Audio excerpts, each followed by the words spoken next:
Hey, yo, welcome back to the Boston Sports Brothers podcast, fully loaded show this evening. And our number one guest, who's been with us now the most times in history of the show, is Trevor Haas's fourth appearance on the Boston Sports Brothers podcast. Trevor is with the Boston Globe, Duxbury Clipper. If you've been following along, lots of high school sports and championships the past couple of weeks he's been covering. And he's also the author of a new book called The Best Shooter on the Freshman Team. Trevor, there's no other way to start this podcast other than saying, "What's up, Trevor?" There it is. You've been waiting for that one, huh? What's up, All Trevor? for almost like a year since the last time you were on. Well, ever since that all went down, and we had Mike Gualtieri on a couple months ago who teed that all up for you. But yeah, all-time moment with Bill O'Brien with that for sure. It was pretty legendary. It was funny in the moment. I knew it was a good moment, but I had no idea how much it would spread. It was like I was getting texts and emails from people from like the other part of the country who I hadn't talked to in months, and they were like, "Oh, I saw this. Oh, and then that was you." Like it was just crazy stuff. Like so, it was crazy how much it spread, but it was pretty fun. Honestly, no complaint. I think my favorite part, Moment. my favorite Go part, ahead, Ed. Trevor, is all the t-shirts that were made in the press box afterwards. Like that was such a cool moment. Yeah, I really didn't expect that, but it was nice to be. It was a cool way when in a 2-10 season to have a little fun and a little spice it up. So I had no complaints there. It was a nice moment. Absolutely. And I think, you've covered Boston College. You're our go-to guy when it comes to them. But you also have a vote for the AP and top 25 when it comes to college basketball. We had you on last year to break down everything when it comes to the bracket and what's going on with March Madness. And that's where we're going to start the show tonight. So March Madness special here with Trevor. Let's get started, Trevor. Everything comes out yesterday. Seems like it's been a pretty straightforward bracket. Nobody really seemed to get too screwed one way or the other, maybe from a seeding standpoint. But in my opinion, I think this bracket is wide open. There's maybe half a dozen teams that might be able to go all the way and win a championship. So let's sort of start here, just with the number one seeds and sort of how each bracket, sort of the regions and how they break out.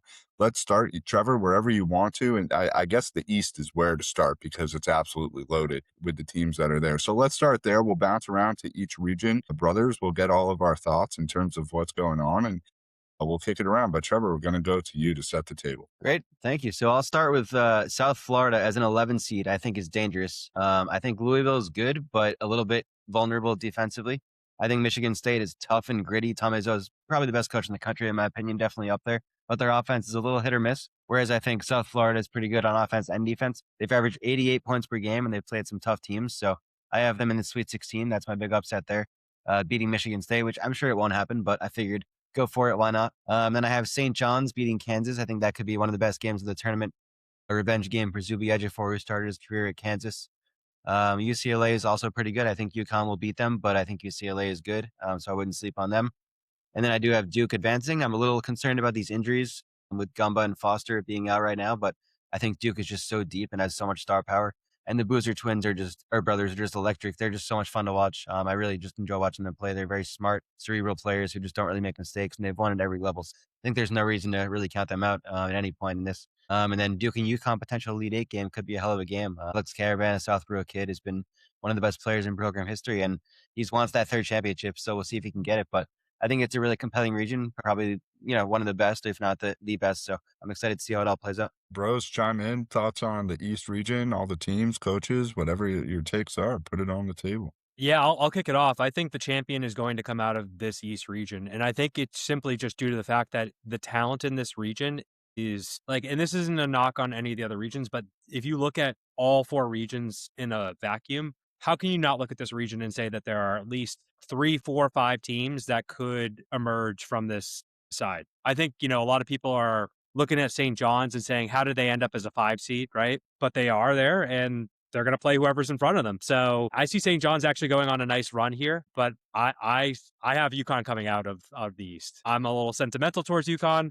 I think, growing up in the Northeast, I don't have a team that actually represents themselves in the NCAA tournament, so I've adopted UConn as my team. Absolutely. Gabe, Sammy K, J-Matt, any thoughts on the region? I would say that you guys all kind of laid it down really well. I think that this is the absolute gauntlet of the bracket here, and these teams in this region are no joke. For me, I'm going to go Michigan State. I think Izzo and his coaching prowess is something you can't look past at this time of year, and I think that he could get his team I mean, I'm looking at the bracket now. He's got to get past, let's see, like Louisville or South Florida. That's not too bad, and then potentially UConn after that. So, I don't know. I see a pretty good path for Michigan State. I think UConn is vulnerable this year. Obviously Hurley is also a great coach. We mentioned Izzo, but Dan Hurley's an awesome coach too. Is going to have his boys ready for the tournament. If that's a matchup that happens, I will be on my couch with the popcorn ready to go. I'm very excited for this side of the bracket. Yeah, and on my end, I actually created a bracket today, and for me, looking at it, it's tough to discount Duke in all of this. I know they're obviously one of the favorites, but it just brings me back to the Carlos Boozer days. And, I mean, obviously his kids aren't him, but it's just, that's something that I just kind of thought about when I was filling out my bracket and just kind of looking at everything. And I don't want to switch sides, but the other side was Michigan is the other team, not Michigan State, Michigan Wolverines.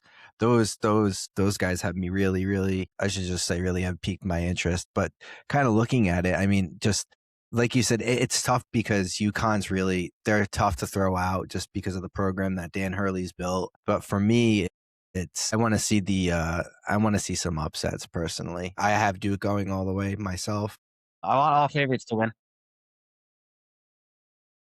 Matt, thoughts on the region, and you can kick it around to anything else too if you want. So I usually make a bracket every year, and by the end of like the first round, it's all messed up.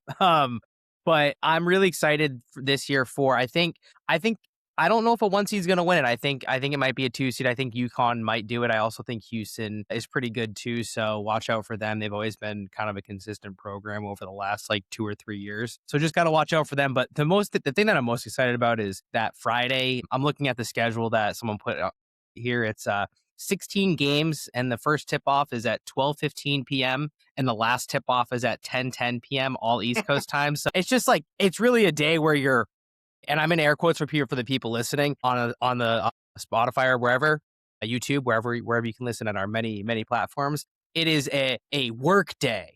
Not really a work day because you're just watching sports and hanging out and kind of just getting through the Friday. So probably one of the best Fridays of the year. That's not a summer Friday. So I'm just really looking forward to just kind of digging in and hanging out with the boys and having a great time. I think the reason I want to start in the East is I heard today, I think between the teams that are in there, there's coaches coaching that have 7 national championships amongst them, and the programs themselves have 30 overall national championships in that East region. We talked about UConn. We all love UConn, especially the Rhodey crew and the Dan Hurley connection there. I don't know if UConn is a team that can get all the way this year. They played so many close games in the Big East and really would pull away late. I did try and tune into them a good amount this season. I think Duke, if their health is there, that they're going to be the team that comes out of this region, but it's absolutely loaded. Anything could happen. That second round matchup of Kansas St. John's, as Trevor said, could be one of the games of the tournament, similar to last year in Providence when you had St. John's and Arkansas. Boots on the ground at that game. That was one of the best atmospheres I've ever seen for any game, really, to be quite honest. Let's kick it to the South. Trevor, anything that sticks out there? You got Florida as the 1 seed, Houston as the 2 seed, 2 teams that made Final Four appearances last year, but what in that region sticks out to you? Yeah, so Florida's been interesting this year. Early in the season, I thought they were, maybe going to get like a 6 or 7, 8 seed somewhere around there and not really be as good. And then all of a sudden, they're looking like championship contenders. The past few weeks, they've been dominant. Vivian Lee, the Princeton transfer, has been awesome. He's been really fun to watch. So credit to him for kind of stepping up and filling those shoes really well. I think North Carolina, Illinois in the round of 32 could be a heck of a game. Obviously, Caleb Wilson's out, which is a bummer. Caleb Wilson were healthy, I'd probably pick them, but without him, I'll take Illinois. I also really like Houston. I think they have the chance to make the Final Four and maybe even win it. I've always been really high on them, and last year they were so close. I think teams that come that close to winning the championship often kind of find a way to get through the next year, and they have a lot of that core back with some great freshmen. Kingston Flemings is one of the best players in the country, period. And he'll be a top probably 15, 20 pick next year. I think he'll be an NBA star as well. So I think a potential Florida-Houston Elite Eight could be awesome, and I have Houston winning. I also have McNeese in the Sweet 16, which is a bit of a bold pick. I'm not sure what will happen, but they did it last year, so who knows? I'm not totally sold on Vandy in Nebraska. We'll see what happens, but I'm not too high on those two. But I have mostly chalk overall, except for that McNeese picks, and then the rest of it's kind of is what it is. So I think it's going to be a fun region. I think they will be 1-2 in the end. Yeah, You're in on the kid with the boombox, huh? Yeah, what's his name? 100%. Vaughn? Yep, the manager. He's the team manager for McNeese. He's electric. He has an Yes. NIL deal, I believe. Anytime we can get to see that dude, and the more we can see him in the tournament, the better. Trevor, I'm with you. I think McNeese is going to make a run. I think there's something about that team that is just special. Besides that, I actually do see a couple upsets here. I think with North Carolina, with key injury, I can see them losing to VCU in the first round. So I can see that one being one that goes. I do think Penn is going to make a game with Illinois. I do not think that they're going to beat them, but I think it's going to be way closer than people think. And I would not be shocked if that game comes down to the last 2 or 3 possessions. So that's a game that I'm also looking at, upset alert. And then the last game, it's not as big of an upset, but I do see Texas A&M beating St. Mary's. So I do see a few upsets, but at the end of the day, I see Houston and Florida coming out of this bracket for the Elite Eight. So, and most likely the edge towards Florida just because of how good they've been all year. A little bit more straightforward with this bracket or this part of the bracket compared to the East, but yeah, definitely some upsets I think will happen here and keep us on our toes. I'll chime in on one more quick thing. I just got off the phone with TJ Power, the kid from Penn who had the 44 points. So I have a story on him coming this week. So I'll let you guys know. But yeah, it should be fun. He has a cool backstory. So he was a 5-star recruit, Gatorade Player of the Year, and he was like the best player in Massachusetts, period. Then he goes to Duke, doesn't play much. Virginia doesn't play much. And he talked about how those experiences, they frustrated him at the time, but they kind of made him stronger and molded him into who he is now. So, and he drops 44 in the conference championship game, and it's 2 clutch threes. So I'm excited to write it tomorrow and looking forward to seeing it published. So that was a cool one to get to talk to him. That was one of the coolest stories of like the conference championship week. So that's a cool story that you're coming out with, Trevor. So everyone keep your eyes peeled for that story. We will. Excellent. Go ahead, Gabe. So Florida won me a lot of money last year. I don't think they're going to win me a lot of money this year, unfortunately. They've had a few games where they just look really discombobulated and just ugly. One of their big men, I don't remember his name at the moment, but he put up a dud of a game. And, so I think Florida obviously will make it far just because I feel like the competition in this bracket isn't too strong. I do like Illinois versus Houston in the Sweet 16. I think that will be a really fun matchup to watch. But ultimately, I would pick Houston to come out of this bracket. They're just a proven team that does it time in, time out lately, and I think they're coming out of this one. It is interesting that Houston gets put into a bracket where they could be playing potential home games if they get to the Sweet 16 round with the regional taking place in Houston. So going to be interesting to see there. Sammy K, J Matt, any thoughts on this region? Who you think's coming out of here? I'm with Gabe too. I as well have Houston coming out of that round myself. I think, like he said, they've proven they've done it time in and time out. They've slowly kind of built their program over the last few years. And you can kind of see it with their progress as they've gone, like I said, over the last couple of years with how they've kind of progressed. And, with Plotty, as you just alluded to, that regional finals being in Houston, that could play a huge advantage to them because then it's pretty much a home game at that point. But yeah, that's pretty much who I have coming out of that region. Florida, obviously, everyone's kind of picking Florida to win it all, but just for some weird reason, I just feel like there's always, there's obviously always like a one that's gonna go down in a conference somewhere, but it's like which one is gonna go, ultimately gonna go down before they make it to the Final Four, if they actually even do make it to the Final Four. So with that being said, on that side, that's who I have pretty much. It's pretty wild that the 1 and 2 seed in this bracket or in this side of the bracket is the rematch of the championship game from last year. So that Elite Eight matchup could have some little extra juice with that being factored into. It's also interesting that Florida team that went 26-7, and you look at the other 1 seeds that are all over 30-win teams. So, the SEC was a great conference this year, and a lot of heavyweight bouts that went on. But the other 1 seeds just were so clear and far apart from the other ones. Or from Florida rather here. So this region doesn't seem too loaded. I would keep an eye on an upset with Nebraska. I have no faith in Nebraska as a 4 seed. So we'll see what happens there. All right, let's switch over to I'm looking at it on the right side of the bracket now, the West region. Arizona is the 1 seed, Purdue as the 2 seed. Purdue goes and takes care of the Big Ten championship, Arizona. Just a stellar season overall. Trevor, what sticks out to you in this region? I think this is a particularly intriguing one, probably the second most intriguing after the East. I think Wisconsin High Point could be one of the best first-round games. Wisconsin's actually really good. I think better than all the people realize. They have two awesome scorers. Boyd is really, really electric with the ball in his hands. Blackwell's great too. But High Point is pretty talented. They've lost 4 games all year in the 130, and they're good. So I think it'll be a high-scoring, fun game, back and forth. I love Arkansas. They're just like my team this year for some reason. I love Darius Acuff Jr. I think Cal's done a great job, honestly. He's been one of the best coaches this season. Arkansas, Arizona is the toughest game for me to pick in the whole bracket this year. 1 Arizona versus 4 Arkansas. I went back and forth last night, but I figured every March I end up picking too many upsets, so I decided to go with the favorite in Arizona. But I feel like if Arkansas wins, I'm going to be pissed, so we'll see what happens. And then I have BYU beating Gonzaga. I think Gonzaga is not as good as it usually is. They still have some shooting, and Graham Ike is really good, but their offense is a little bit down, and their defense is not great. So I think Tabanta is going to kind of go nutty and lead them to the Sweet 16. So I have Arizona, Arkansas, and BYU, Purdue, and then I have the 1 and 2 again. This is crazy. Usually I have all 1s and 2s in the Elite Eight, which is actually really unlikely. So I'm very surprised it happened that way, but I actually think they're the 8 best teams. I wouldn't have done it if I didn't think so, but those are the ones I have, and then I have Arizona beating Purdue. So, yeah, I think it should be fun. Love it. J-Matt, anything in this region? Anything on the other side of the bracket? I just think it's interesting, Trevor, how you have all 1s and 2s, because like you remember Virginia a couple of years ago getting bounced out in like the first round. So this tournament is unlike any other tournament where, I feel like if you pick all favorites, it's just something's bound to break. So I really don't, except last year. So who knows? Like it could happen again.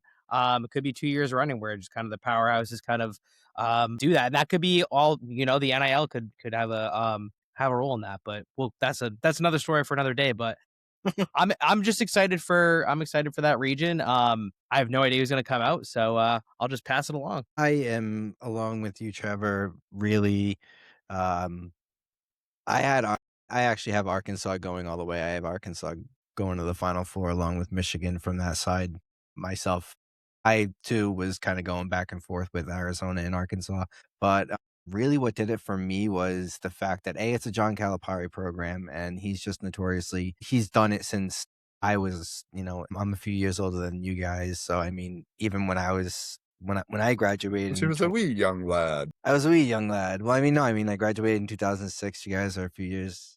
Well, I'm at Eric's age, so Eric knows. Eric's a little bit older, but I mean, Calipari's he's always done it. So, I mean, he's just somewhere else. And from what I hear, and have seen his new guard, I'm gonna butcher his name. Point guard was comparable to some of the better ones that he's had throughout his career. So that for me was really kind of the tipping point, because with these tournaments, like J Matt said, it's a crap shot, and I just think that one player can kind of do it. And to have a coach like that, and then also to have what they're saying is Calipari's best point guard coached, is kind of a recipe for success, especially in that round. Do I see it moving them forward all the way to the championship game? Not particularly, but I do also find that game to be quite interesting too.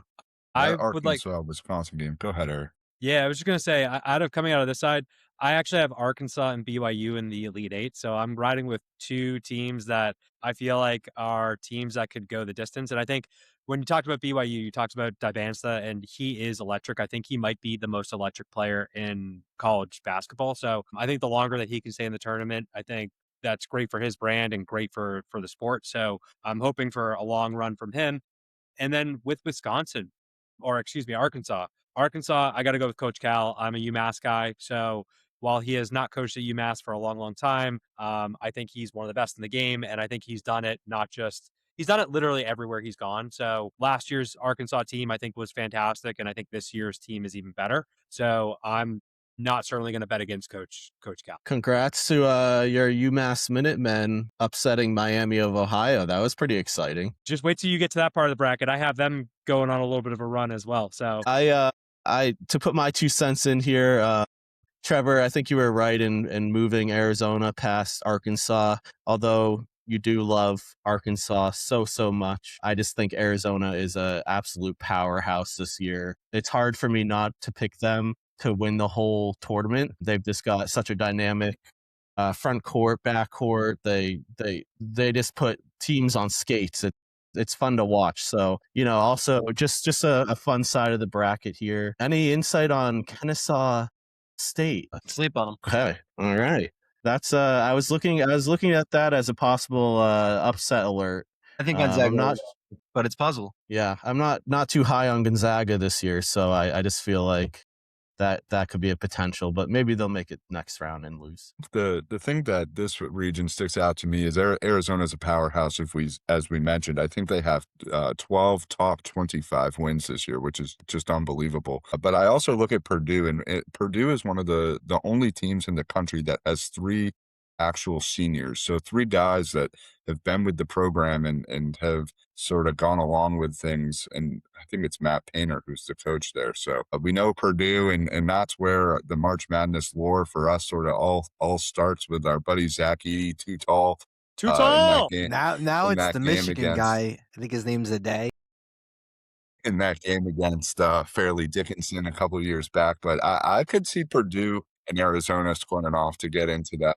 And Purdue just went on a run in the Big Ten tournament. I was very surprised to see them. That Wisconsin-Arkansas game, though, and whoever may end up playing Arizona is going to be one of those games. That top half of the bracket there really sticks out. Let's shift it here to the Midwest in the final region. I really think this is the region of just being a complete crapshoot. I think I could see this one being where a 7 through 10 seed goes on a run and somehow makes it into the Final Four. Michigan as the 1 seed, Iowa State at almost an unknown 2 seed. I have no idea about anything when it comes to Iowa State. So Trevor, tell us about them and anybody else in this region that sticks out to you. That's funny you said that. I actually kind of see it in a different way. I think I have actually legitimately all chalk in this region until the Elite Eight, and then I have Iowa State beating Michigan, which I don't think I've ever done in the history of making brackets. So it's like an out-of-body experience. I feel a little like I'm not myself. But I'm really trying to win this year. I'm trying not to pick too many upsets. So I just have South Florida and McNeese in the Sweet 16. Only double-digit seeds. Other than that, largely chalk. But yeah, I think Iowa State, Michigan could be a heck of an Elite Eight game. I think Tamin Lipsey on Iowa State is one of the best players in the country. He has a great feel for the game, great defender, really scrappy. And Milan Momcilovic is a really fun shooter. He has the best three-point percentage in the country. So he's great. I think Iowa State is capable of kind of beating. It's almost like the too tall thing. Like I feel like Michigan's almost too big. Like Iowa State is scrappy and they're kind of undersized, but they can use that to their advantage. So, and they have Joshua Jefferson, who's a really good post player as well. So I think they have a bit more scoring than Michigan. Michigan's good, but they're a little bit streaky. I feel like their ceiling is super high, but they also kind of can go low in a game. And I feel like they can kind of shoot themselves in the foot. Sometimes it hasn't really happened as much this year as one might think, but it could happen. I think they're a little bit vulnerable. So I have them in the Elite Eight, but I have Iowa State, the 2 seed, making the Final Four. Region is open. Any final bracket thoughts open here, fellas? I got 13 Hofstra beating Alabama with that news that the key player from Alabama is been arrested. He's been arrested and is now suspended. It wasn't just cannabis; it was pounds. Whatever it was, he's not playing. Right? At least it wasn't petty, Cheech or Chong. Yeah. All right. Well, anyway, so I got Hofstra going on a little bit of a run, at least just for that first round. I don't know if they're going to get past the second round with Texas Tech and Akron. But I also see an upset here with, I in my heart of hearts that Miami of Ohio is going to beat SMU in the playing game, and I believe that they're going to upset Tennessee. I think one of the best things that might have happened for Miami of Ohio is losing in the MAC tournament to UMass because it's going to take a little bit of that pressure off because they had, essentially played on such a great run that now I feel like they're playing with a little bit of house money. They have a little bit of a chip on their shoulder. So I don't know how far they're going to go, but I do see them upsetting Tennessee. And I think they're poised potentially to go to a Sweet 16 fun run. But that's like my big surprises coming out of this bracket. I actually have Michigan coming out. Michigan to me next to, the East region is the easiest number 1 seed to push out here. So I know that you guys were talking a lot about Arizona, but I really like Michigan as someone to come out of this Midwest region. I'll chime in one more quick thing. So Tennessee State, super random team, 15 seed. So they have this kid, Aaron Nkrumah, who I had never heard of until a few weeks ago. He started his career. He's from Worcester South. He went to Worcester South. He started his career at Nichols. Then he went to Worcester State and was the player of the year there. And then he transferred to Tennessee State and played for Nolan Smith, former Duke point guard, who's now their coach. and it's their first tournament appearance. I forget the exact year, but it's been a while. And Wow. Nkrumah was the player of the year in the conference, and he was kind of going off in the championship game, and I was watching that. That was fun. So I think there's a chance they give Iowa State a game. I have Iowa State in the Final Four, but What a nugget. sorry. So, yeah. A lot of great Massachusetts ties in the tournament here this year, I feel like. More so than years past, for sure. From that, Tennessee State, we may have to take to cover versus Iowa State. You know, usually those 15, 14, 16 seed games, you end up having like a 20 to 30 point spread, and you just sort of see, can any of these teams stay in it? So that may be one we'll have to look at with the local ties there. Trevor, really appreciate all the insight into the bracket. Want to give you a chance to mention, I know you do a bracket challenge that you've been doing for a long time. So can you tell the listeners about that, and if they want to get involved, how they can do that? Yeah, thanks for mentioning that. So I run a bracket pool every year. It's $20 on Yahoo. My Venmo is Trevor.Hass, HASS. So feel free to send it over anytime before Thursday at noon, and invite all your friends. The more the merrier. No limit on it. Usually get like 100 to 150 people, give or take, up to 60 plus so far. So they usually come in like the last few days and keep trickling in. So hopefully you guys can do it and invite whoever you want. So it's a lot of fun. First place gets 50%, second place 20%, third place 15%, and then the remaining money will go to Special Olympics Massachusetts and Dream Big, which helps young girls play sports. So yeah, excited to run it every year, and I look forward to it. So can't wait. Awesome. You'll see the Venmo come from me your way shortly. Got, you know, one of the things with the brackets is you decide, like, do I go everything in with one bracket across all the things that I'm gonna do? Do I mix it up a little bit? Then you're rooting for it puts my brain in a fucking pretzel. So You gotta go one bracket. Have to.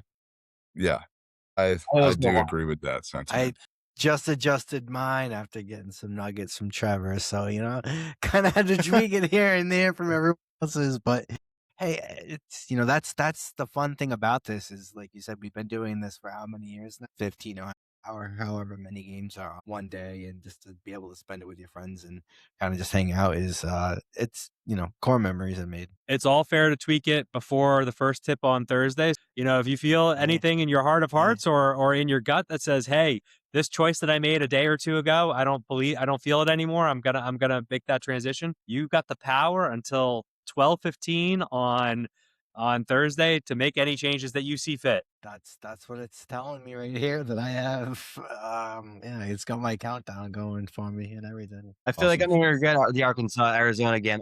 I know Arizona is gonna lose, and I'm gonna be pissed, but I'm You're sticking to your guns, and that there's a lot to be said for that. You're welcome. Trevor, want to get you out of here on this. We've had, as I mentioned off the top, we've had you on 4 times, but I don't know if we've ever asked you this question on the show. What is your restaurant recommendation to the listeners? We've asked this to almost every guest, but I don't know if we've gotten yours. And any restaurant in the history. Any restaurant, your top choice. Wow. Like this Indian restaurant, Punjab Cafe in Quincy. They do a great job. I like Thai Noodle Bar in Quincy. I'm like a big Asian food kind of guy. So, I used to live in Quincy, so those are 2 of my favorites. And there's a place in Arlington. I grew up in Arlington. It's called Pasha, the Turkish restaurant. That one's really good. Those are 3 of my favorites. Well, Right. if you like Asian, you are in the right spot in Quincy. That's for sure. Great spot. Can't go wrong. Plenty of options. For sure. Trevor, any final things that you want to mention here to the audience? Any upcoming stories? This is your time to put it all out there for the audience. We don't need to talk about it in depth, but just to let the listeners know, I'm doing a Red Sox column once per week now. So that'll be fun for Boston.com. So I'll get to some more games and looking forward to that. So could be a fun season. They've been killing it in the WBC, so I'm excited to cover it. We don't need to go in depth, but just throwing it out there. Oh, we'll be plugging that left and right. So as soon as we see the first one come out, when does the first one come out, Trevor? First week of the season or right before? I've had a couple, and there will be another one for the WBC, and then pretty much into the season. So, yep. Awesome. Well, we will certainly be plugging that and putting that on our socials for sure. Appreciate We'll have it. to get Trevor a Krasner experience into Fenway. I think Trevor can probably pull his own. He's got the strings media using pass. The media pass, yeah. True. No, I know, but just to say you did it. He flashes the legitimate pass to Shrek. We flash something else to get in, but all the same, we're all in Fenway Park for the games. Trevor, really appreciate your time as always. Thanks for joining us. We're going to do a few final things here on the show to wrap things up for the evening. We'll let you go, and we'll see you soon. Thanks, Trevor. All See you, right. Trevor. Take care, Good Trevor. seeing you, man. All right, the Alrighty. great Trevor Haas, always with us for March Madness. Great to Great really go in insight. depth there. Always bringing the juice for March Push Madness. my bracket Do we have around another a little guest bit. I see behind Gabe? We do. there? We do. Is that a guest I was appearance? just about to say we have a guest appearance from Special guest experience. a pumpkin chipon. Like Garfield. Pumpkin. Pumpkin, what are you doing? Pumpkins. You Hanging. usually He's know giving how us to the know, booty. my dude. Yeah. He's giving us the Yeah. cat butt. He's just gonna Yeah. fart in your face. All right. With that being said, let's get Train around back town. on the Let's- tracks. Let's get around town. Let's get our green on. Big E's got his green on. St. Patrick's Day Woo. tomorrow. Let's talk about the team in green. Eric set the table on the C's. Yeah, so the week that was for the Celtics, where we currently stand right now, we are currently a game ahead of the New York Knicks for number 1 in the Atlantic and overall number 2 in the East, 4 games behind the Detroit Pistons. Detroit Pistons went on a little bit of a slide themselves. It's interesting that we are still staying a little bit close to them. I don't believe that we will be able to overtake them with the amount of games that are left. But part of the reason why is the Celtics had a really rough week this week, and not for lack of trying. They ended up going 1-2 on the trip this week. They had a little 2-game road trip, one game out in San Antonio, and then the following game out in OKC. So facing the number 2 and number 1 teams out west. And let's start off with San Antonio. I think that game, we all feel like we got a little bit robbed. Jaylen Brown got tossed in that game because of a stupid ass ref who literally Idiot. acted like a little bitch and then had someone else throw him out of the game because Jaylen Brown was upset. He's not getting calls. And especially against San Antonio, which he played earlier this year, literally did not go to the free throw line. So I don't blame Jaylen Brown for being upset. What I do blame Jaylen Brown for is you got to have your composure a little bit. That was a really important game. And despite him being thrown out in the first half, they were close in that game all the way through until San Antonio really separated at the end.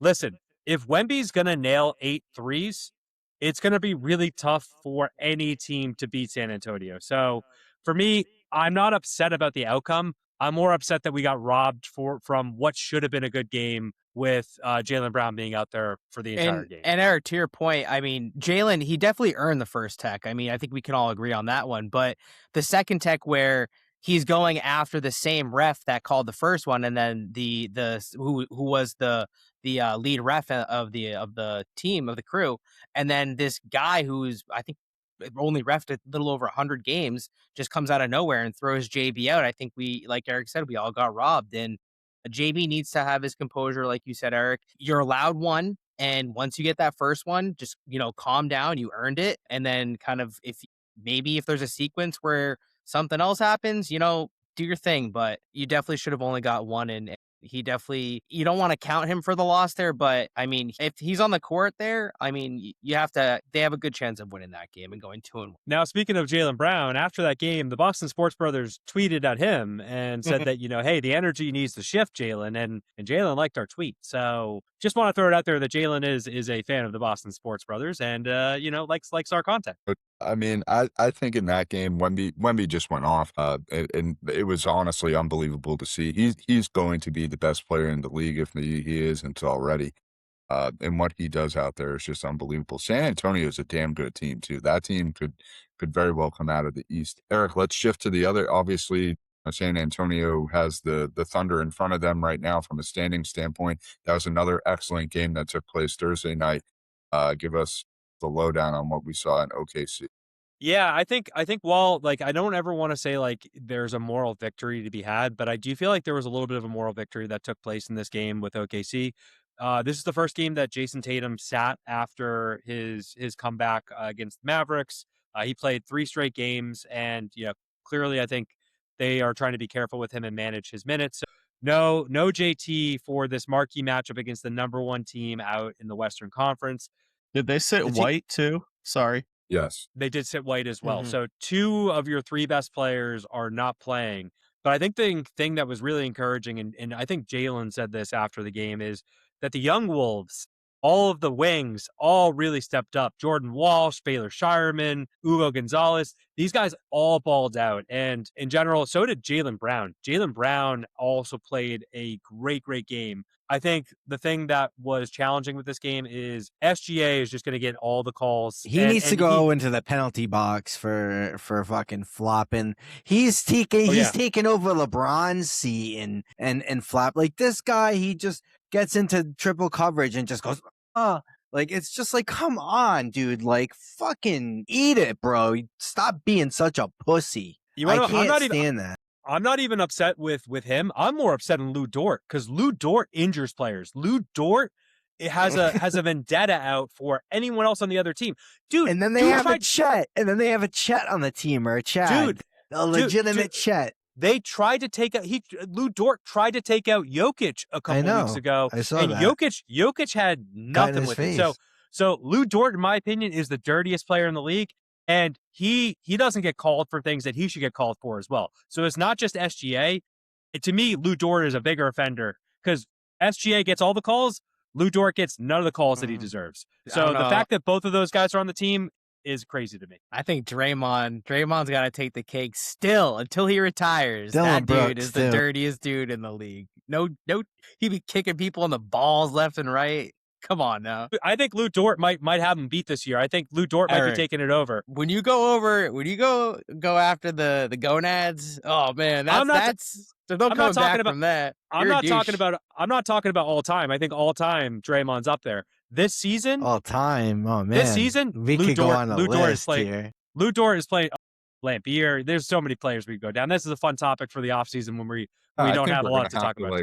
Do off-season NBA awards, biggest fucking asshole of the year, and Draymond and Lou Dort are certainly the nominees in that category. There's a few others for sure.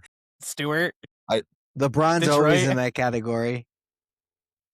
No doubt. Just because of who he is. In this game, the thing that was frustrating is in the fourth quarter, the Celtics got tight, and you could tell that without Tatum and without Derek White out there, that they just didn't have the horses to sort of compete in that fourth quarter. Their shooting percentage went way down. Brown hit some unbelievable shots, but it really just looked like they were relying on him to keep them in it.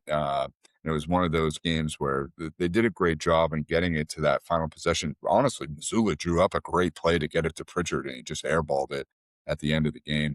That was a little bit deep, but great play call. Missoula also had a phenomenal comment about the principal after the Jaylen Brown ejection. At least my principal had the balls to kick the kid out of school or whatever, as opposed to the security guard. So Missoula continues to be A+ at the podium. So you wanted to see them try and split those games at least. You got hosed a little bit against San Antonio.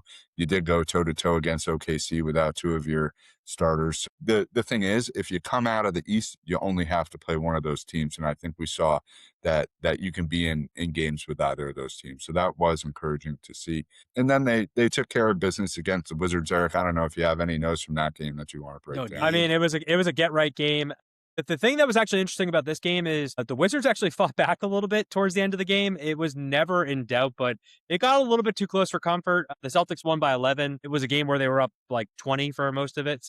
For me, a little bit of a get-right game, but a little bit just kind of like, hey, let's not let the dregs of the league back into the games of the Celtics. And I think that's one of their biggest Achilles heel is when they play some of these teams that are bottom feeders. No. What? Bottom feeders? Nah, Achilles heel. Let's be careful there. Two. Too soon, bro. This is the second time twice in 2 weeks. I did. They tend to match the energy of whoever they're playing. So glad they got the win. Glad that they have a good week ahead. But yeah, we definitely needed that game after a disappointing road trip down to Texas and Oklahoma City. They just got to stay ahead of the Knicks. And the thing that I was watching the Knicks playing Golden State yesterday, and the league definitely has an issue with starters, like these marquee players not playing these games. Obviously, Steph Curry's hurt, but no Draymond Green yesterday. There was really no starters for Golden State yesterday, and somehow they only lost by 3. But playing a starter there really could have helped us and getting a win over the Knicks. So I just think the league has a real issue with these players not playing games that they should be playing, especially when they're like a Sunday afternoon, 3 p.m. matchup. So it's a real issue for the league. So I think they have to do something about that. I'm not sure what they could do, but it really could have helped the Celtics yesterday if Golden State played a few of their starters. Just real quick, what do you guys think is a bigger issue for the league right now? Because I think that there's two prevailing thoughts. It's the tanking and then the load management. I have a certain view, but I'm curious from what you guys think is the biggest problem right now. You talk about tanking. We can't talk about that without mentioning Bam Adebayo going for fucking 83 against the Wizards the other day. I mean, that was unbelievable. And just like a team that just to give up 83 points to a player in a game, and the Wizards are one of those teams that's in the tank zone. I think it just gets to a point where like their teams, they have to do something about the lottery and the draft and like the way that works. And because it's just getting to a point where like teams are just trying to stack the odds in their favor, quite literally. I like the lottery tournament. Say that again, Krause? Someone proposed an idea of having like the top 10 teams or however many teams that were in the lottery play each other for that first pick. Not against it. I mean, it gives them something to play for. They're going to be Maybe, like, changing fuck up all around these with other the fucking things. They might as well do that. I mean, it's better than the fucking play-in tournament, so I'd be way more excited about that because it actually has actual real-life implications than a The in-season. than the stupid in-season tournament that they play. So yeah, I think I would be more interested in that for sure. and star players not playing. I mean, I think unfortunately that's just part of the game. Like you get to the 82 games and it's just load management at this point. You're not going to see the guys out there all the time. But it's to J-Matt's point. It's the things that they should be getting up to play those marquee games on a Sunday afternoon at 3:00 with Mike Breen on the call or Tirico on the call on NBC. Like that's bullshit. Like it did suck to watch that OKC game and not have Tatum and D White out there. At least you knew have that D Tatum White, you're gonna have right. I think you knew that they Tatum kind was of did that eventually as gonna a take a fuck game you to off, the but league, though. definitely. yeah. Well, that's the other thing too. They're just like there's so much inner politics with the NBA, and now they're talking about expansion as well with Seattle and Vegas coming into the fold. Like the NBA from a management standpoint, and Adam Silver He's not an the best alien. commissioner in my opinion. Yeah, I think I mean, Look at him. I think the view of Adam Silver has really changed over the last couple of years. I really feel like it really has taken a pretty negative narrative for him in the league. And listen, like I think I give the NBA credit. They try things, but like certain things that they've tried, I just don't think have worked. Like the in-season tournament, I think is terrible. What they do to the courts for this in-season tournament, also terrible. Like if you want to have us play on the we're playing on the fucking parquet. All right. If I have to see that hideous in-season tournament court there again, I'm gonna flip my shit. I think Bam having that many points was also a tarnish the NBA a little bit. Just if you're It was watching that game and you're gross. seeing how Bam is getting those points, it's like it doesn't look like great. Like he's the second person or highest scoring person in one game in the league next to Wilt Chamberlain. Like Bam Adebayo, really? Like I mean, Kobe, yes, like other names like that, but like it's just infuriating where the league is going with I don't know, the tanking and everything you said, Eric. Well, the way it all just broke down in that game too, it just wasn't real basketball in that fourth quarter. But we've talked extensively basketball here for the first 45 minutes of the show. It's time to get on the roller coaster. It's time to strap in. It's time to talk about the Boston Bruins and switch the court over to the ice. Gabriel, take it away. We did talk a lot of basketball. Yeah, so boys, 15 games left in the season here. For our Boston Bruins, they sit at fourth place in the Atlantic Division. They're very close to that third and final kind of playoff spot in the Atlantic Division as well. It'd be nice if they could get that over the being like jockeying for the wild card position. But they're currently in first place in the wild card as well, barring what happens tonight. They are on the road, so don't get your hopes up. They could blow this 2-1 lead right now for all we know. They're going against the Devils as we speak. Jack Hughes has a goal, the golden boy from the USA team there, and they just scored to tie it up as I'm speaking. So Was it good. Jack Hughes? No, So good. he might have been on the ice, but yeah. Gonna be at so, L, boys. Bruins on the road. Yeah, that we talked about that extensively in the last podcast, and I'm not going to bring it up again, but they struggle on the road, and this could be their shall I say it, their Achilles heel. Too soon. Too soon. Too soon. No, sorry. I couldn't think of a better word to say. Going back, I guess, just to the week that was, did go 2-1, which is great. Charlie McAvoy had an OT winner against the LA Kings. Had a great celly behind the net with the fans behind the glass, and it was just a cool moment there. I think he got his chiclets knocked out again. The poor guy cannot catch a break. I feel feel bad for him in that sense, but He needs a full face mask. I mean, he doesn't want to wear one, it's just like the NHL way. They're just like, I mean, if anything I've learned from Charlie McAvoy this year is that he's one hell of a tough competitor, and Definitely. he doesn't let these injuries stop him from playing at all. And I've gained a lot of respect for him in that sense this year. And then they go on to lose to San Jose in a stinker. Snaps their 13-game home winning streak, their first loss at home since Christmas, which is just crazy to think about. But then they go on to beat the Washington Capitals 3-2 shootout final. How many rounds was that shootout? 9 rounds. Different players went without a goal before the young kid Fraser Minton scored the winner in that shootout. So, I think we have more to say about Fraser Minton later, a little preview to the oh section. But that's kind of the week that was, and the Bruins just keep chugging along, and they need to collect all the points they can because it's a fucking race on our side of the bracket, shall we say. Gabe, I got a question for you because I feel like just talking a little bit about Charlie McAvoy. Obviously, the Bruins don't have a captain this season. I think some of the things that we've seen Charlie go through just physically, to me, he almost feels like the embodiment of the next captain. And this isn't to take anything away from David Pastrnak, who I think is their best offensive player. But to me, it feels like Charlie McAvoy is the heart and soul of this team. I kind of feel like it's leaning that way, but I would love to hear your thoughts on if you agree or if you disagree. I hadn't even thought about that, but yes, absolutely. Charlie McAvoy should probably have that C on his chest next year, just based off how everything has gone this year. And that's regardless of where they end up.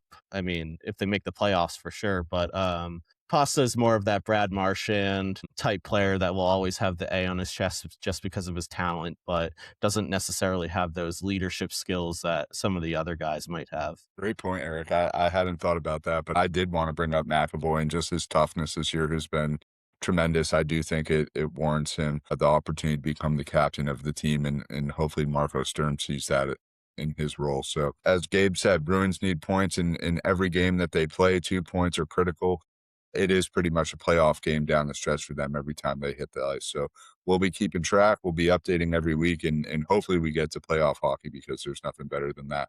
A Big thing if. that's felt like Big the if. playoffs, a thing that is taken over a little bit over the past week or so has been this World Baseball Classic, Sammy, where these games and the atmosphere at these games has just been on another level. The U.S. goes and advances in a great game last night with Red Sox players playing a big part in that. So let's start baseball with the World Baseball Classic and what sets up for a final that's going to be taking place, I believe, tomorrow. Yeah. So, I mean, there's really not much to really talk about as far as the Red Sox goes, just because the majority of our players have been in the World Baseball Classic. Killing And on top of that, I'll kind of get into it. They've been just kind of mashing, which is what we want to see. I think we have Sammy, the second most. dare I call it?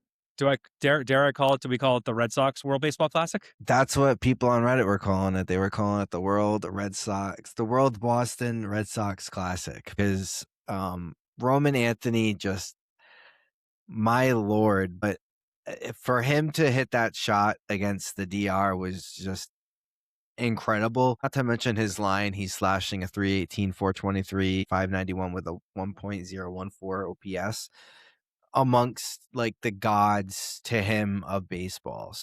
It's when he's not only getting that, like, what's it called? That like pat on the ass from guys that have been doing it forever, but he's establishing himself as one of the premier players in the league, and that for us just bodes extremely well. The kid's got 2 home runs with 7 RBIs and 22 plate appearances, so look for him. I would hope Mark DeRosa drops him down further in the lineup.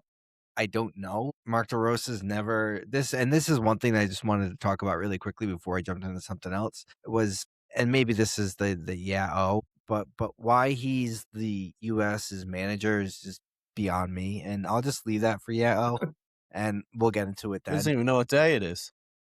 So Sure. Jaron Duran, who played for Team Mexico, essentially went 500 with 3 home runs, a double and 5 RBI. He had a huge 2-run home run in the U.S. He's back to camp. Yoshida, again, one of Japan's best players as far as hitting goes, was also 500, 6 for 12 with 2 home runs and 6 RBI. He had the OPS near 1.8, which is absolutely insane. He's obviously out of pool play and back to camp as well.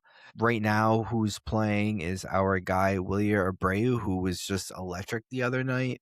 He had wasn't a walk-off, but they were down, I believe it was either 1 or 2 runs to Japan, and he hit a 3-run home run to put Venezuela up to essentially knock the reigning champs out of the World Baseball Classic and the Japanese team. And then I'll really get into the pitching quickly. Brian Bayo was absolutely just dominant. 5-inning pitch, 1 earned run, 1 hit, 7 strikeouts. Greg Weissart, he's pitched for Team Italy in 3 games. He's got 3 saves with 4 hits. Hasn't given up an earned run, 2 walks, 5 Ks, 1.8 whip. Guy's just electric. And then Garrett Whitlock picked up a save for the U.S. versus Mexico, and then he also gave us a hold against the DR to set up Mason Miller for his, I guess you would call, controversial 9th inning. But really, honestly, what's taken this whole entire World Baseball Classic by storm is what the Dominican Republic was bringing to the table. They were just a very fun team to watch. They were an electric team to watch. I don't know what happened with the U.S., and we'll get into it with the Yaos and the OES, but it shouldn't have played out like that. The Dominicans should have been further along than they should have. Venezuela bouncing Japan doesn't really surprise me, just because Venezuela is a good team. Guys, your takes on it? I don't know think if you've been watching. I think so. I've been watching actually. I've been actually a little bit more invested than I said last week. I think what's been the greatest thing about the World Baseball Classic is the atmosphere. Just the fans are absolutely electric. And I think what is going to be great for the Red Sox players out of this World Baseball Classic is that not only are they getting the exposure on a national world level, but they're also building their confidence, because these games are high leverage games. These are like a $300 million payroll last night against another $300 million payroll team.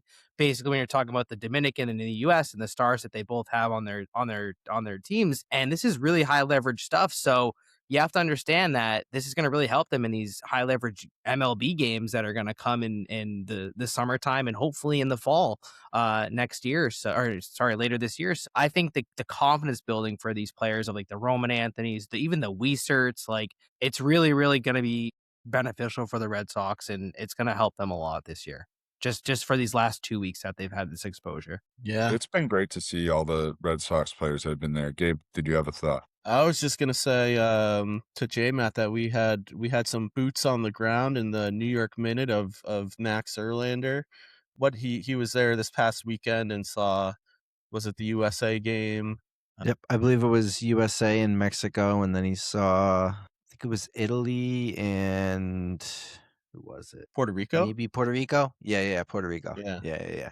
So that was cool to get all the videos, and the atmosphere was absolutely lit. I mean, for baseball, it's hard to get that on sitting on the couch, but to be in that atmosphere must have been, something else. But I guess the most surprising thing in the whole tournament is Italy, and they haven't lost a game yet. I mean, they do play. Are they playing right now? I think, that's probably the most impressive thing is just an Italian team with a lot of names you don't recognize, and here they are with a chance to go up against the USA, or if they win, a chance to go up against the USA in the finals. That's 0. That's pretty crazy. Bottom second, Italy versus Venezuela. So yeah, anyone's game. Biggest surprise. I think Italy's got a guy in first, but that's the biggest thing, J-Matt, like you said, is that it's giving the younger guys this exposure to these high leverage playoff games. And like Roman Anthony was talking to Big Papi, and he was like, I missed the postseason, so I didn't get to have that experience. And then to see him be the reason that we're going to the final game is just, I mean, the future is bright in Boston for the young stars, and especially with this kid. like all the praise that he's getting from all of those like all-stars, future MVPs, and all of the guidance that he's getting from them as well is only going to help them in the future. And again, the same goes to say for all the other guys on all the other teams with, all of their veterans giving them guidance as well. Absolutely. I think it's just been a tremendous tournament on March 15th, 16th to have meaningful baseball is fantastic. So, championship game tomorrow night, will be the U.S. against Venezuela or Italy. And then, we'll do some more Red Sox coverage next week and set the table with, the opener coming in 10 just days. about 2 weeks, not even. So we'll talk more, Red Sox and 326. get into them next week. Coca-Cola. Yeah. Let's shift gears here. Let's round things out. We kicked off last week's episode sort of grading the first day of free agency for the Patriots. A lot of moves happened between now and then. So J-Matt, break it down. I do think that the team did some things to get themselves into good position for next year. I think last week we all got a little ahead of ourselves because Not me. the first day of free agency, money flies left and right. Not Eric, but everyone else. Literally everybody else in New England was freaking out, but not Eric. Not me. Not me. I Literally. was cool as a cucumber. Yeah, he was the only one, guys. Yeah. Remember that. But overall, I think the Patriots, I think they did really well. I'd give them probably about a B in their free agent signing. I don't really think you can give anyone an A unless, they just blow it out of the water, and they're definitely did above average, which is a C. So I give them a B. They signed players. I think their three biggest players that they signed were Kevin Byard, the all-pro safety out of Chicago that was formerly in Tennessee with Mike Vrabel. They have that connection, so that's really, really big. Also solidifies the safeties in the back because you just lost Jalen Hawkins, who signed to, I'm not even sure where he signed. He signed with someone, but you lost him. So yeah, Kevin Byard, who's an upgrade there. That's great. Romeo Dobbs, it's also, I wouldn't say it's an upgrade from Diggs, but it might be status quo. You might be staying kind of just, right there. Maybe a little bit below Diggs, but I think he can be really good for this team. And maybe more of like a bit of a security blanket for May, because I think Diggs did fall off in some games. He was consistent where he had some really, really great games, but then also he was just not there for others. And also the guard, Elijah Vera Tucker, I think that's going to solidify the line a little bit and kind of put everyone into place. That being said, he has to stay healthy, which has been a huge issue for him. So those are my big three takeaways.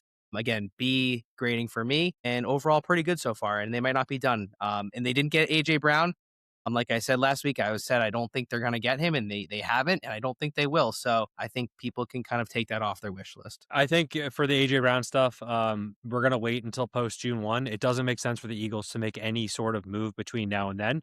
But I do think from the standpoint of the Eagles standpoint, from the financial reasons of why they need to wait until after June 1, the price is going to have to come down. So if they want to, make sure that they don't have as much dead money on the books for AJ Brown, and they want to wait post June 1, well, it's not going to be a first and third rounder probably that gets that trade done. So I still think that that's something that bears watching. I think if you talk to a lot of folks in the media, people who are very plugged in, Diana Rossini is one, has said that she still expects that this will take place at some point post June 1.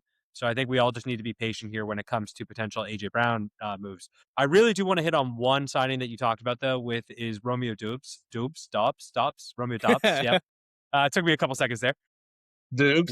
Dubes. One What's up, thing dudes? that I looked at his Doobie. numbers from last season and really stood out to me, and I think it's something that was a really big missing element of our team is not only was he a security blanket for Jordan Love, he was someone who moved the chains. He had 55 receptions last year, 41 out of those 55 receptions, which when you round up, it's basically 75% of his catches went for a first down. So if that's someone who's going to be on the field and he's getting targeted, he is a chain mover, and that's exactly someone that we need on this offense. And yes, is he going to be what Steph Diggs is? Probably not, but he's also a way younger player, and he can play anywhere on the offense, inside, outside, do a lot of things. So I think he's someone that, while he's not a number one, he is clearly a solid number two, and someone who I think can be a really, really valuable piece for this offense. Like what the team did. I think that they addressed areas of need. I think the O-line is something that we saw. We talked about the fatties, and they signed a couple fatties, which was good to see. And I do think that there's still, a few things that they'll do between now and just the whole way that the offseason goes, right? Like, you're going to have the draft, so you'll see where they go there.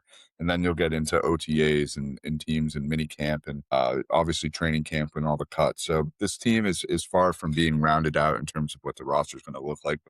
With what they have done so far, I am happy about it. Everyone's like the number one receiver. They didn't have a number one receiver last year, and they made it to the Super Bowl, right? So, like, Tom Brady never had a number one wide receiver except Randy Moss, literally. Right, exactly. And to be honest, there probably is maybe a dozen legitimate number one receivers in the NFL across the league. You start to go look at the rosters and who's on each of these teams, and who do you really consider the top wide receivers in the league? Justin Jefferson, Jamar Chase, CeeDee Lamb, absolutely. But those guys do not exist on every single team. There are some teams that have two of them too. The Cincinnati Bengals have two, and so do the Rams. And they're damn expensive. Right. Yep. And they're very expensive. And expensive and sometimes come with some baggage as well, and a pink bag of drugs. So you never know what could happen. So lots more to come as NFL season and we get towards draft time. We'll have on one of our favorite Patriot people to talk draft when we get a little bit closer to that in a few weeks.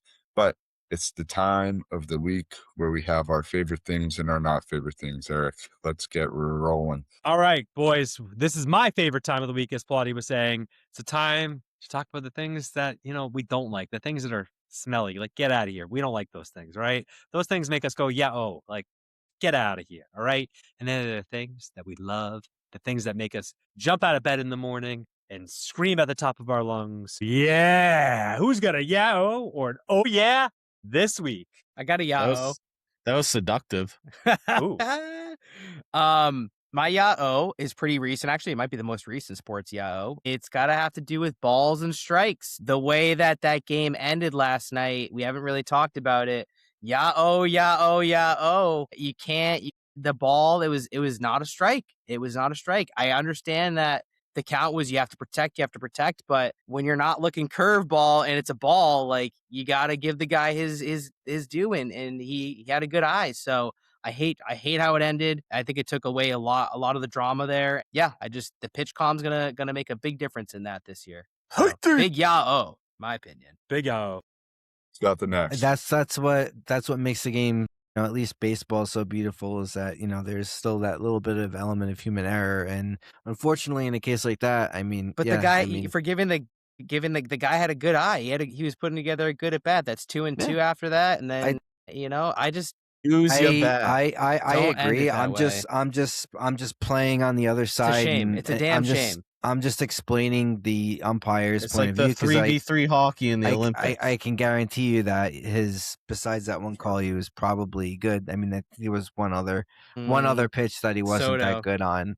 Yeah, Soto's pitch he wasn't really that good on. But I mean, at the same time, you also have to realize that there's a lot of setup, and there's a lot of pitches that get to that pitch. I understand the frustration of a lot of the Dominican players, a lot of Dominican fans having to end that way. But when you set up someone up top high for a couple pitches and then you drop something down low that just snaps like that. Yeah, he fooled the ump. He didn't fool the batter. Okay. He fooled the ump. Like you said, when there's ABS, it's a different story. But until then, it is what it is.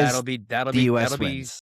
It'll be different in a couple weeks. Well, guys, I want to keep it on the diamond here with another ya-oh, and I think this has kind of gone a little bit under the radar since last week, but ya-oh for Mark DeRosa. Like, the fact that he was playing backups against Italy because he thought that they had already, won the pool play, to me is a fireable offense. Like, it doesn't matter to me if the U.S. wins the World Baseball Classic. This guy has got to go. I don't want to see him with international baseball ever again. I don't think he was playing maybe pitching. He was throwing in backups, but as far as the lineup, it's been pretty consistent. The only thing that he's been switching out is Will Smith and Alex Bregman for Carrilli and Gunnar Henderson. Sure about that? I'm 100% sure about that. I am. I gotta agree with Eric on this one. The fact that you don't know if you clinched or not to get to the next round. I'm not done. I'm talking about the roster. This is what I don't like about Mark DeRosa. First off, he's never managed before. He is a TV host. He's a TV analyst. The only thing he's done as far as managing with this lineup is he's switched Carl Rayleigh and Alex Bregman for Will Smith and Gunnar Henderson, respectively. That's all he's done. He hasn't moved Roman Anthony down like he should have. He hasn't pushed Bryce Harper back up into the lineup, who's been like 0 for 16. And these are guys that are pitching at the, down at, the front of the lineup. That's my biggest thing is what are you doing? You are not a coach. Maybe you've coached your son's little league team. Maybe you coached when you were a player and things like that. But at this level, you have not coached, and he shouldn't be the one in that seat doing that, in my personal opinion. He's got a bunch of all-stars, so it doesn't really matter who the fuck he throws out there. The fact that he's not moving people based on how they're playing tells me that he just doesn't know what the fuck he's doing. And then he makes stupid comments like that against Team Italy and just completely gets blown out by them. And you know what I mean? They're lucky that they're in the finals, to be honest. Yes, very lucky. It certainly was the pitching, Sam. Like he totally could have led with a better crew of pitchers that were out there than what I could look and see in the box score. Looking at the other games that I was looking to see who was thrown out there as far as starters and guys in the bullpen. So yeah, I do think like he treated it almost like it was a gimme game, and he got lucky. They got lucky that they're. I think I might have to turn the tides here and go with an Turn it. Yeah, do it. Oh yeah, to Drake May sporting what some may call a beard. Air quotes again. A beard. Drake, I got you, man. You can take some of this. Yeah. You see, a beard. He was spotted welcoming some of the new free agents at Gillette Stadium. He was rocking a beard. He might have a few hairs on his pecker now. This is all positive news for the Patriots and Drake May moving forward. Maybe, this is Drake May is going to take the league by the balls now, and he's going to show him who's boss, who's a man. So yeah, he's got a beard. He's a man now. That's right. All right, let's get one more. Oh yeah, in here, and I think it culminates sort of everything that we've talked about tonight. We had Matt McCarthy on last June, I want to say, and that episode was a lot of doom and gloom in terms of Boston sports. And I have to say, the tides have turned, and a big oh yeah, because you do have a whole stable of young guys where Boston sports are in a great place. Gabe, you mentioned Fraser Minton and a guy on the Bruins who started to come into his own. We talked about McAvoy and how he's really become the face of the team. You look at the Red Sox and a guy like Roman Anthony who's lighting it up at the World Baseball Classic, and not to mention half a dozen other guys that Kraz mentioned, that have done some great things.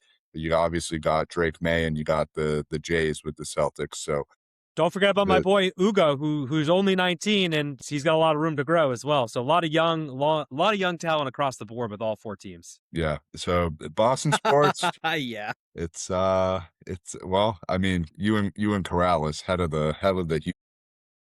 Well, I just want to say in like 3 or 4 years when he is putting up like great numbers, just remember that I was on the bandwagon before you guys all were.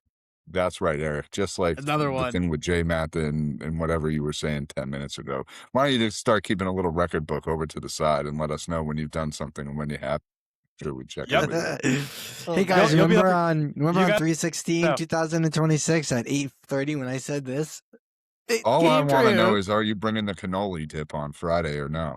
I mean, do you want me to? I can. What an yeah, that was. I don't know if you remember that, Eric, but you were. That's there. You were like, no one could touch the cannoli dip after you went in because you were just like scooping and eating the cream with one chip, and I was like, how's he doing that? That's guys, amazing. That chip's still intact. Barely remember. So. Well, that may or may not have been because there was some fun going on that day. Well, it's not part of the diet anymore, so don't be worried if I bring it. There'll be plenty for you guys to have. So, all right, let's get in the car. Let's take this car and park it right now. The Pike. It's all basketball all week, really. We're not going to go through all the games. I do think that there's one that sticks out for each team, and it's the Celtics take on Minnesota Sunday in prime time. Ooh, Gabe, I disagree. I disagree. You think there's another game this week that's the marquee matchup? Write it down. I would say the game against the Warriors, just to see Porzingis and Horford come back. Sentimental value. Okay. Porzingis and his HIV. Well, I don't know. He's got his pot, so who never knows. I'm telling you. Oh, he actually, does. this is the ultimate Porzingis road trip. By the way, he's playing every single team that he has been on this road trip. Every single team, obviously, besides the Warriors. So he's playing the Knicks, he's playing the Celtics, he's playing the Hawks, he's playing the Wizards, and he's also playing the Mavericks. So he's playing all 5 teams. So let's see if he can actually play in 3 out of those 5 games. Doubtful. Highly doubt it.